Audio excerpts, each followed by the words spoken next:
Bonjour à tous et à toutes et bienvenue dans cette vidéo où nous allons explorer les compétences de l'occultiste dans Donjons et Dragons 2024. Une classe qui puise sa magie dans un pacte avec une entité puissante et souvent obscure. Dès le premier niveau, vous obtenez deux éléments clés, les invocations occultes et la magie de pacte.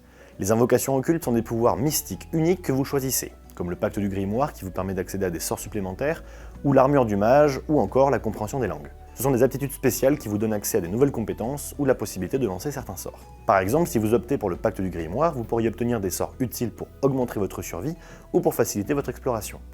Une autre invocation est la voix du pacte, qui étend votre capacité à communiquer avec votre patron sur de grandes distances, jusqu'à plusieurs kilomètres, ce qui peut être très utile pour obtenir des conseils ou des informations à longue distance. Au niveau 1, vous commencez avec 2 tours de magie et 2 sorts de niveau 1. Par exemple, vous pouvez choisir Éclat occulte pour infliger des dégâts, ou Prestidigitation pour des effets mineurs comme nettoyer ou créer des petits objets magiques. Vous avez aussi un nombre limité d'emplacements de sorts qui se régénèrent sur des repos courts ou longs. Là est la grande spécificité des occultistes, mais ça c'est depuis l'ancienne édition, on est au courant. La nouveauté vient au niveau 2, l'occultiste gagne la capacité Subtilité magique, vous permettant de récupérer des emplacements de sorts. En réalisant un rituel d'1 minute, vous pouvez récupérer jusqu'à un maximum de la moitié de vos emplacements de sorts. Et vous pouvez faire ça une fois entre 2 repos longs. Au niveau 3, vous choisissez un patron, une entité mystique qui vous confère des pouvoirs uniques. Mais on en parlera plus tard dans la vidéo. Ensuite, vous allez progresser, vous atteignez le niveau 9. Vous obtenez des capacités de contacter votre patron, ce qui vous permet de contacter directement votre patron, c'est dans le titre, sans avoir besoin d'utiliser des emplacements de sorts pour le sort contacter un autre plan. Ça, c'est important. Cela peut être très pratique en plein milieu d'une aventure pour obtenir des informations cruciales ou des conseils sur la façon de vaincre un ennemi puissant. Vous avez ainsi une ressource supplémentaire à votre disposition qui vous offre un grand contrôle de l'information. Au niveau 11, vous obtenez un arcanum mystique, un secret magique accordé par votre patron. Il s'agira d'un sort de niveau 6 que vous pourrez lancer une fois par jour sans dépenser un emplacement de sort, qui ne sont d'ailleurs que au niveau 5 au maximum.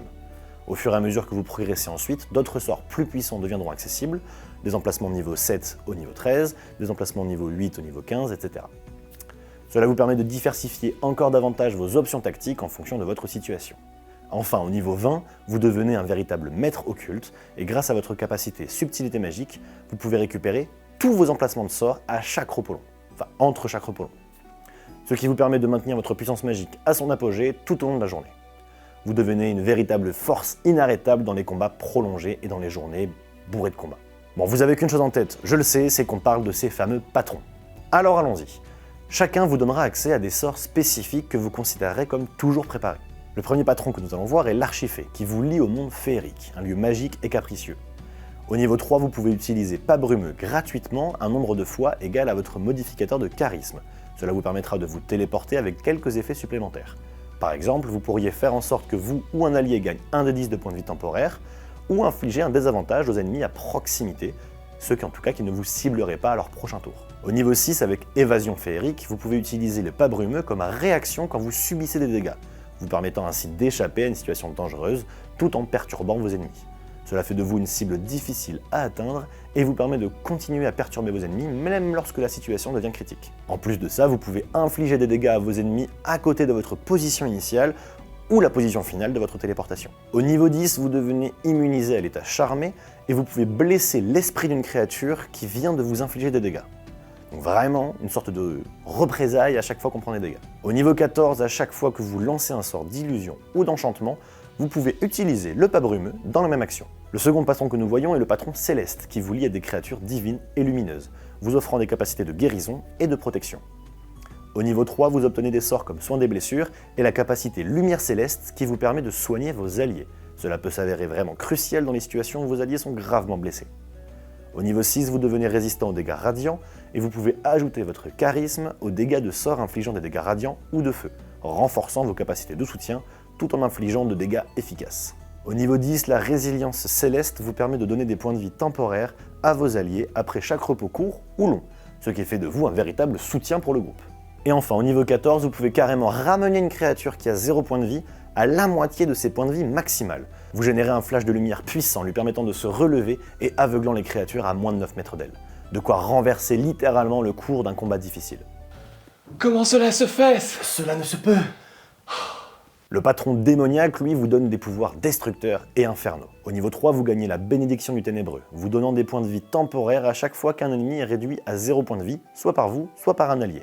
ce qui va vraiment renforcer votre capacité à encaisser des coups et à rester en vie. Au niveau 6, vous pouvez ajouter un des 10 à vos jets de caractéristiques ou de sauvegarde. On considère en fait que votre patron vous donne plus de puissance pour réussir vos actions ou à résister à certains effets. Au niveau 10, après chaque repos court ou long, vous choisissez un type de dégâts auquel vous serez résistant. Encore une fois, votre patron vous protège. C'est quoi qu'on va affronter déjà? Des élémentaires de glace. Ok. Et là, c'est quoi? Des élémentaires de feu. Super. C'est quoi qui va nous taper dessus là? Ta gueule.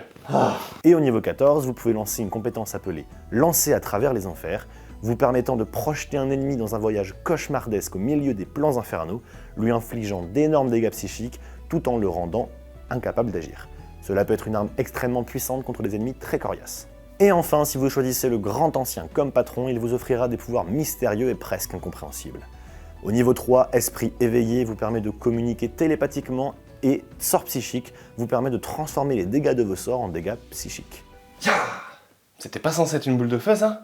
Si, mais elle est mentale. Ah bah ça tombe bien, j'ai faim. Vous pourrez également lancer des sorts d'illusion ou d'enchantement sans composante verbale ou somatique. Au niveau 6, si vous parvenez à créer une connexion télépathique avec un adversaire, il aura un désavantage pour vous attaquer et vous aurez au contraire un avantage vous pour le frapper. Je parle dans ta tête. Je parle dans ta tête. Je parle dans ta tête. Comme le professeur Xavier. Au niveau 10, vous avez toujours accès au sort Malédiction, il sera toujours préparé et quand vous le lancez pour maudire une caractéristique de votre cible, vous lui imposez également un désavantage à ses jets de sauvegarde sur cette caractéristique. Donc des gros combos qui peuvent être faits avec des sorts très puissants. De plus, votre esprit sera protégé, vous obtenez une résistance aux dégâts psychiques, et si malgré tout quelqu'un ose s'aventurer pour vous attaquer l'esprit, la créature qui vous attaque subira les mêmes dégâts que vous. Et enfin, au niveau 14, vous pourrez invoquer une aberration pour combattre à vos côtés. Ce compagnon puissant devient plus fort à chaque coup qu'il inflige à une créature sous votre malédiction, vous offrant une puissante arme. L'occultisme dans Donjons & Dragons 2024 est une classe fascinante, c'était déjà le cas avant, mais cette fois elle offre des pouvoirs variés basés sur le pacte que vous avez signé.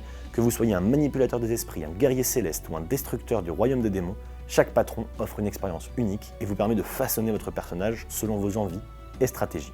On garde toujours cette possibilité de lancer des sorts à une puissance maximale constamment, il n'y a pas de possibilité de gérer la puissance, tous les emplacements de sorts seront au maximum. Par contre, vous avez toujours cet arcanum mystique qui vous permet de débloquer de nouveaux sorts et la possibilité de récupérer votre magie sur des repos courts.